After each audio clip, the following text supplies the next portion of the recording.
Right, so this is the second video of our foundational knowledge of learning theory module. In this video, I'm going to explain to you or revise with you two more important concepts which are related and we must know before we move on to explore and study different learning theories. So one of them is learning styles. Now, style, as you know, you have been using this word, this is my style, this is not my style, this is my style of talking, this is my style of walking.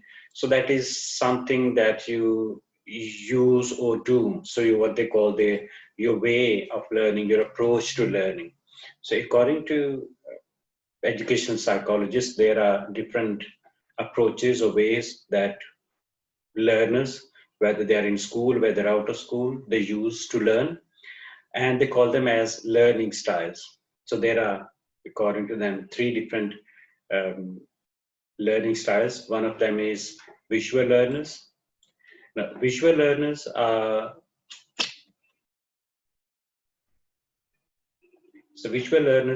those learners, of course, who learn through visuals, images, pictures, tables, graphs, text. So what's something that they can see in front of them?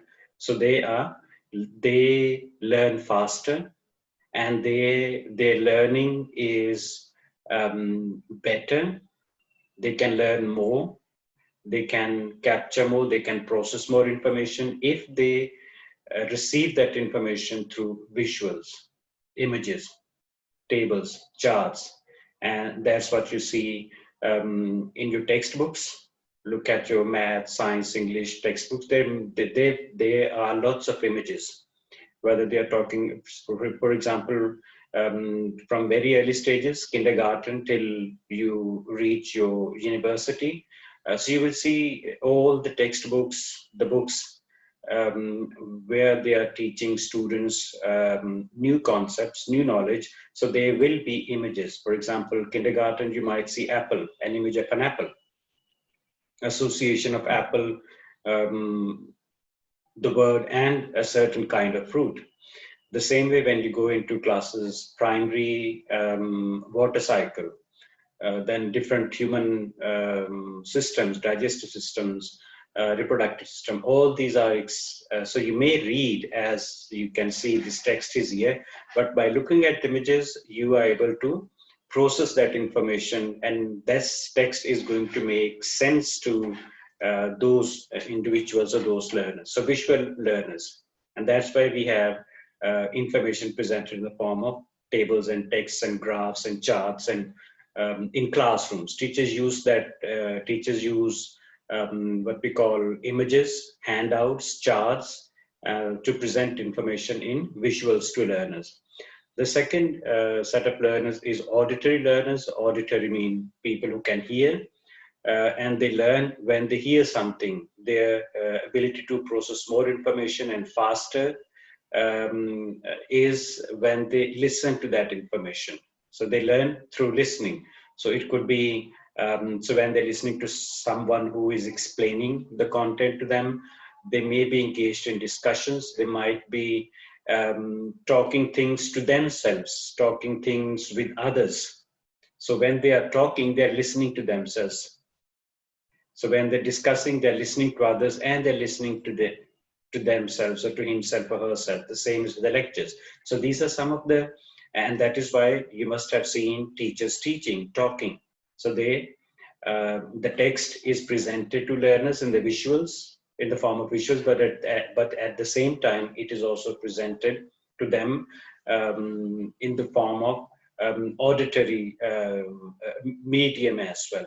So teacher explains the content to students, because unless and until this set of learners, unless until they don't hear, they will not be able to make sense of what is written here. For them, someone has to read and explain what is happening. Someone has to explain the image to them. The second one is kinesthetic learners, so, or tactile learners. So kinesthetic is, you must be familiar with the word kinetic energy. you must have studied in 9, 10, 11, 12 in physics, kinetic energy. So kinesthetic learners, something that this set of learners or this group of learners is made up of individuals who learn faster and they can process more information if they are doing things by themselves, if they are working on the task or the content which is given to them, maybe by touching, by making something, by making a model, by drawing what is presented in this content, maybe by discovering, exploring models. So they use their body to learn, and the ability to learn more information and more information in a what we call short span of time increases if the content is presented to them in the form of tasks where they work on. It could be writing, it could be making, it could be drawing, it could be modeling. So whatever they do, so they have to do something by themselves so that they can take that information and take that information into their process that information and take it into their long-term memory. Now, if you remember in your classrooms, the teachers presented students content in the textbook. The textbooks have lots of images. It have texts also. So, and the teacher speaks. And then teacher also assigns tasks to students. Draw this, label this, write this, read that.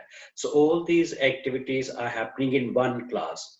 So it does tell us one thing about each one of us, that we learn using all these three medium.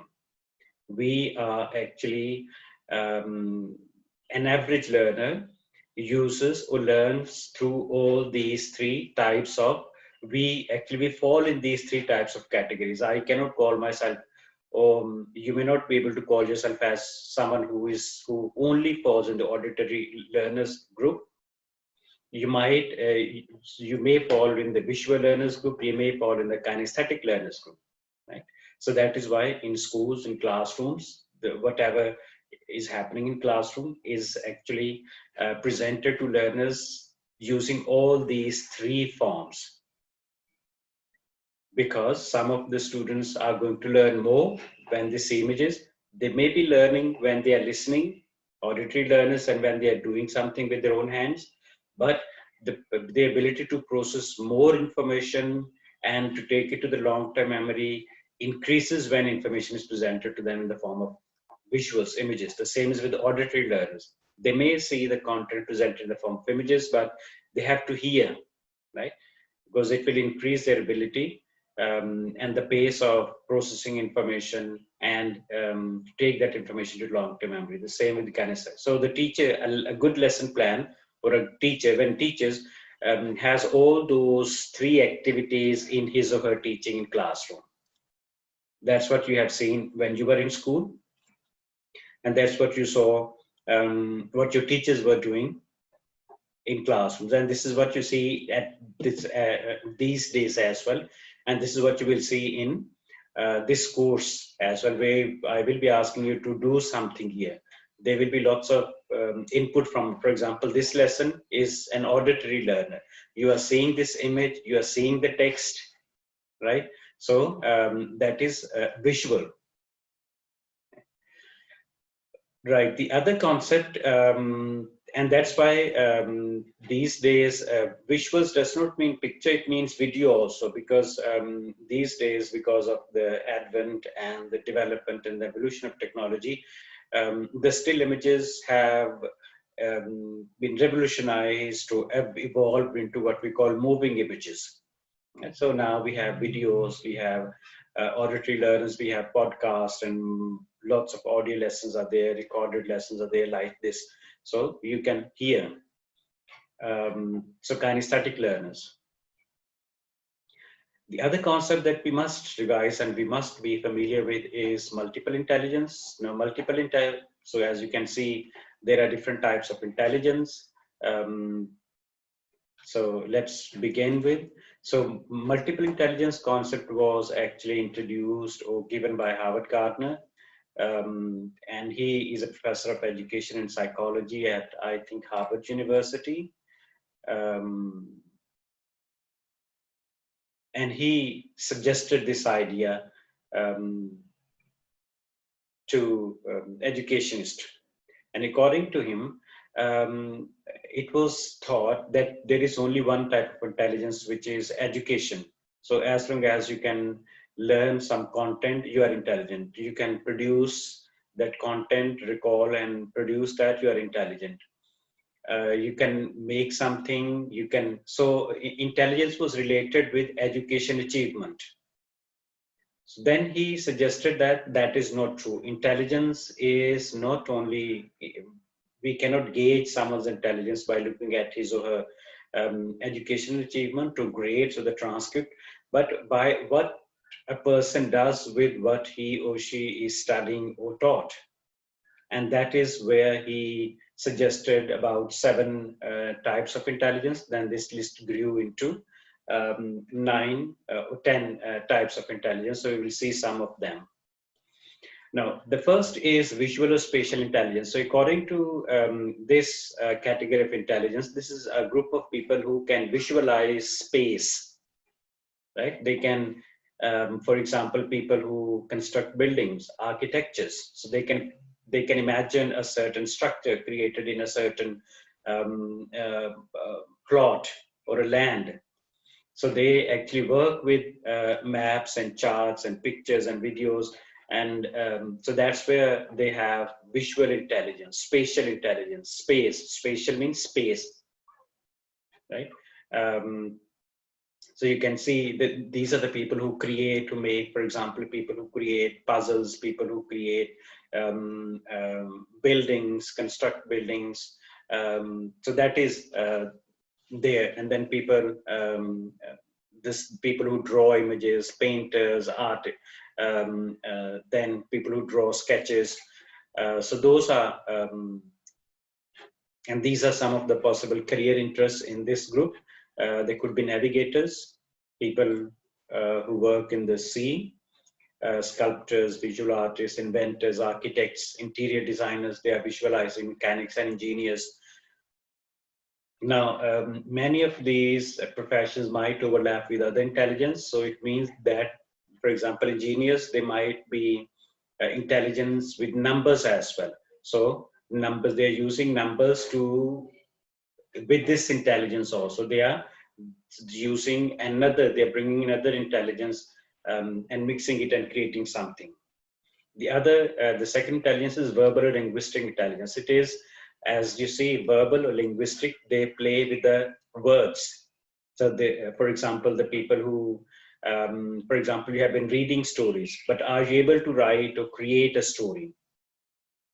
That might be, that might be, which people read and find interesting and they would like to read again.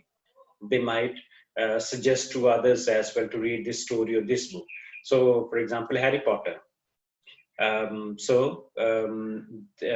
That woman is very intelligent because she knew how to imagine all those characters, all those castles, and whatever you have seen in the book and you saw in the movies. So, though all the people who writes, the journalist, poet, all these lawyer, politicians, the people who play with the words. So they are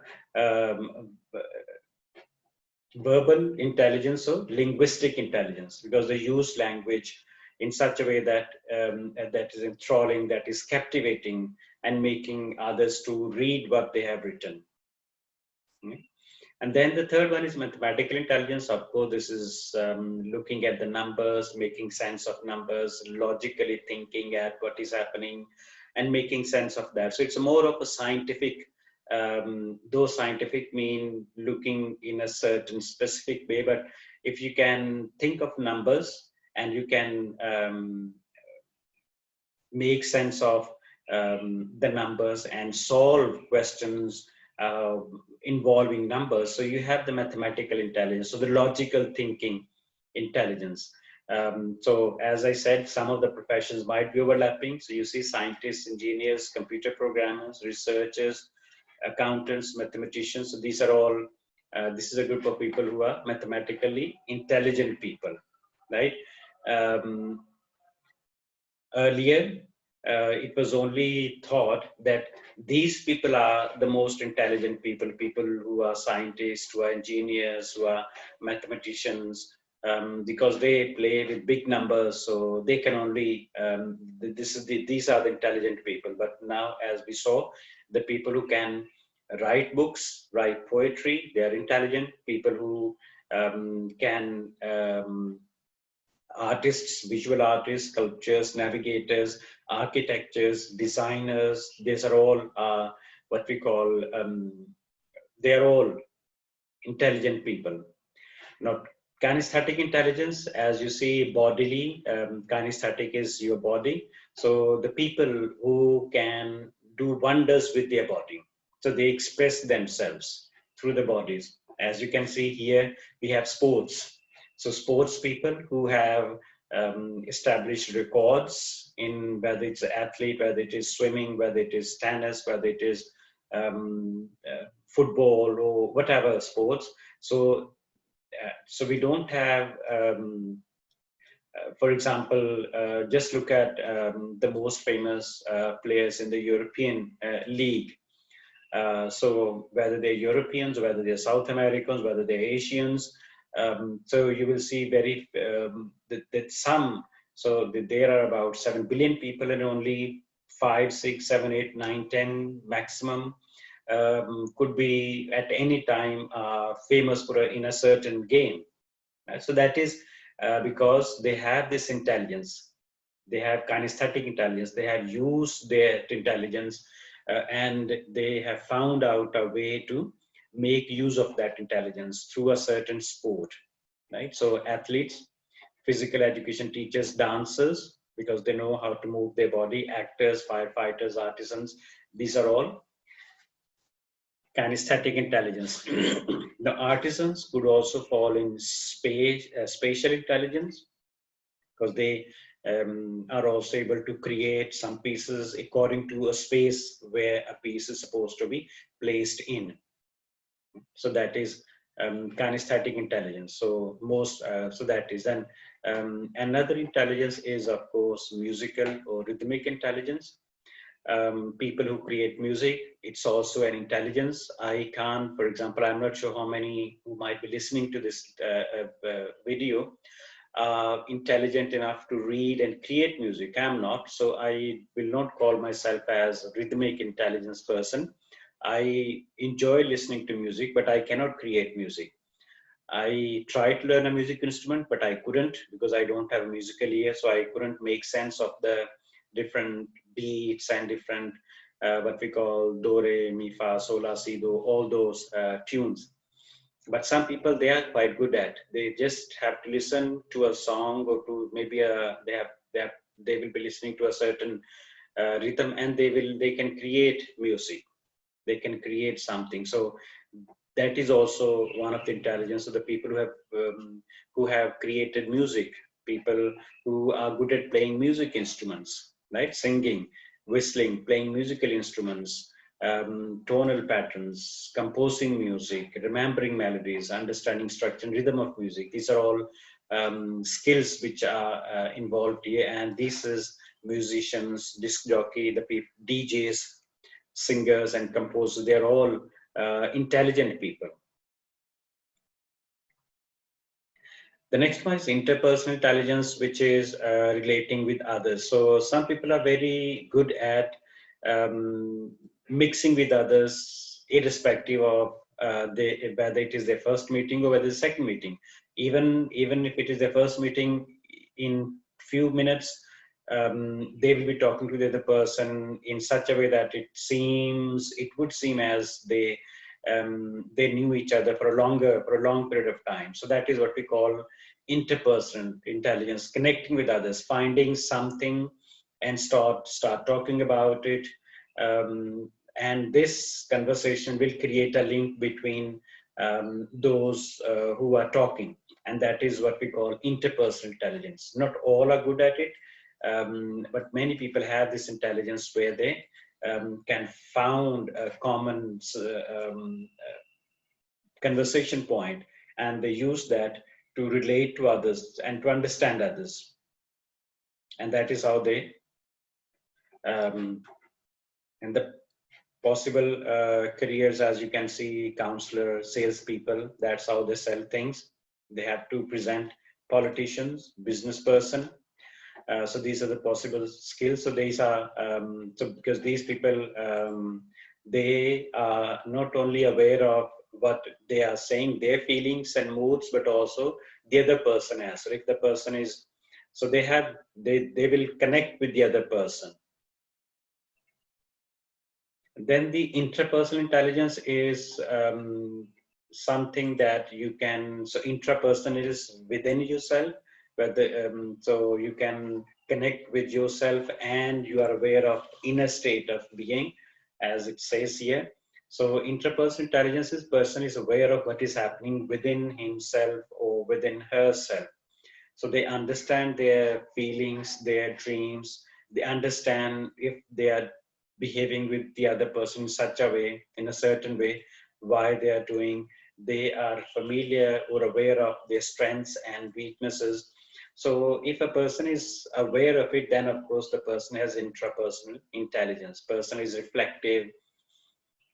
Person can think about what he was doing. So that is more of a reflective person. So the people who falls in this category are philosophers, the people who think a lot, and the people who are theorists, and the people who are researchers. They keep reading, they keep thinking what they're reading, and then they create new knowledge, right? Now, you may have lots of people who are writing books, even in Pakistan, but how many of those books contain new knowledge, contain knowledge which is new, which is created by an individual, or otherwise we might be reproducing the knowledge which is produced or given by others. So, so that is intrapersonal intelligence, where you so the philosophers are and the theorists and the researchers. So philosophers, theorists are researchers because they keep reading and thinking about what they're reading, what the other person is saying, why they're saying, and connecting it with their own. So that is another type of intelligence. So this is another concept that is here. So if you want to discover your learning style, you can always come back. You can Google and find out how and what is my learning style quiz. So then they will take you, they will ask you certain set of questions, and at the end of this exercise, you will know your learning style. But as I said, most of us actually learn through all three things. Something has to be presented to us through images. So this is schools as well. And we must listen what is there in the book, what is presented in the form of text and images. And also we should do something with whatever is there. We have to write something, we have to solve questions, we have to label something, we have to draw something. So these three things are done in classrooms by the teachers, right? And multiple intelligences has contributed in, we have so many departments in FCC College. There is a department of psychology, sociology, education, computer science, then so many other departments. And that is because of this idea of multiple intelligences. Earlier, people only would think of Department of Philosophy, Department of earlier philosophy used to be part of maths, but now maths is a separate field and philosophy is a separate field. But if a mathematician is always a philosopher, a physicist is always a philosopher. Right? So that's why Bertrand Russell is considered a philosopher, though he's a mathematician, but he is considered a philosopher because philosopher is someone who creates theoretical knowledge, and maths is all theoretical knowledge. So we have this this concept used or coming into our educational system and shaping it as well. So we have a lot of professions, we have a lot of fields open for people to specialize in, believing that different people have different kinds of intelligence. So we have National College of Arts in Lahore, we have Napa Academy in Karachi, so where they are teaching them something about kinesthetic intelligence, musical, rhythmic intelligence. And then we have what we call schools of biotechnology, computer sciences, and National University of Science and Technology. So all these are spatial intelligence, then mathematical intelligence. So different intelligence. So all these ideas are actually have contributed in developing different areas of studies.